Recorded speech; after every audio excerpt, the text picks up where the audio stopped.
చాలామంది పాతకాలంలో ఏం చేసేవాళ్ళంటే సబ్బు వాడేవాళ్ళు కాదు.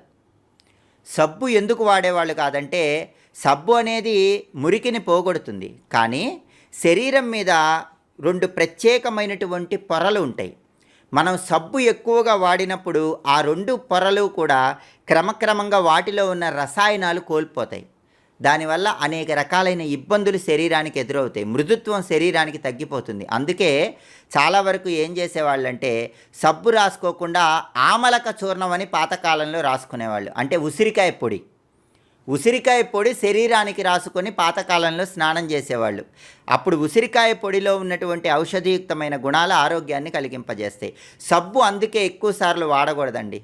చాలామంది ఊరికే సోప్తో చేతులు వాష్ చేసుకుంటూ ఉంటారు. సబ్బు ఎక్కువ వాడితే అక్కడ పైన ఉన్నటువంటి రసాయనాలు అనేవి చర్మంలో తొలగిపోయి చర్మం అనేది మృదుత్వం కోల్పోతుంది. కాబట్టి